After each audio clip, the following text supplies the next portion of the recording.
And how many situations, let's say, problems, opportunities did you face in that transformation coming from player to, because a lot of coaches are used to be players, and then they need to change, you know, the mentality. They need to change a lot of behavior. When you are a player, everything is centered on you, and then you have to change to work with others. How you deal with that? Because we know that you did a wonderful process, you know, in terms of that transformation. But we have in the audience many coaches that they can receive some inputs about how it was for you.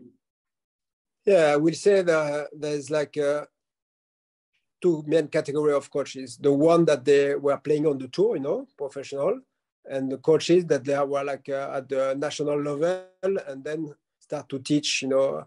So then I will say, of course, it's an advantage to have been like in the top 100, let's say, like professional tennis player, because you live in your body, in your brain, you know, there's some situation. But the negative of that is like when you are a player, you have to develop a strong ego, and the strong ego is not working, you know, when you are coaching, because when you are a coach, because you are not on the scene, you know, you are on the backstage, you know, and that is something that I will say for me. My advantage was like I was not a champion, not good enough to have this strong ego. So, but at the same time, I had the experience of the high level.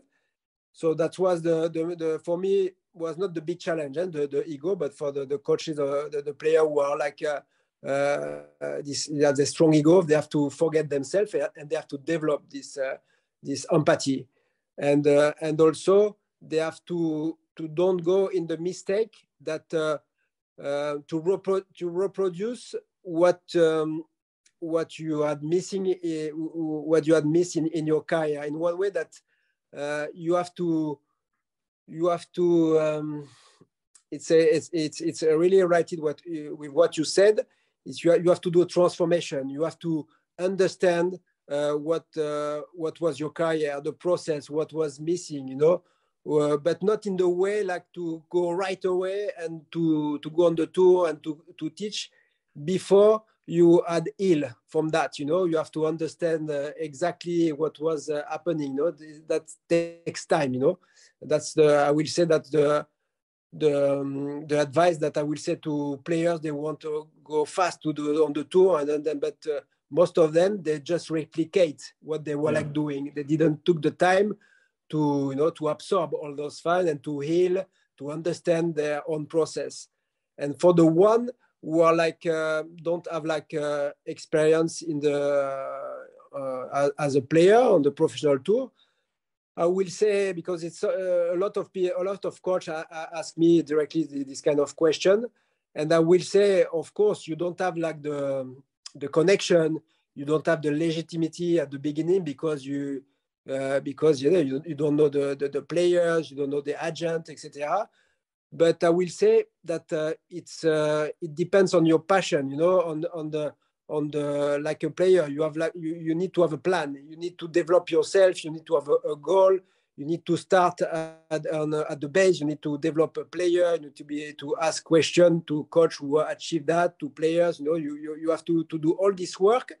And if you really have the passion, you have to put the hand in the work, you know, and to go step by step, and which is also an advantage, because if you are able to change a technique, to work with the neuroscience, you know, to have all those skills at one point, you will able to develop a player, you know, you will be able to put your work and your passion with a player. And then if you have like some let's say some progress from the junior to the future, then it's one step, and then after maybe it not will be with this player, but you are going to go to another player, and then you are going to approach, you know, the top player, and then you have to go step by step, like a player, you know, you have to improve your level.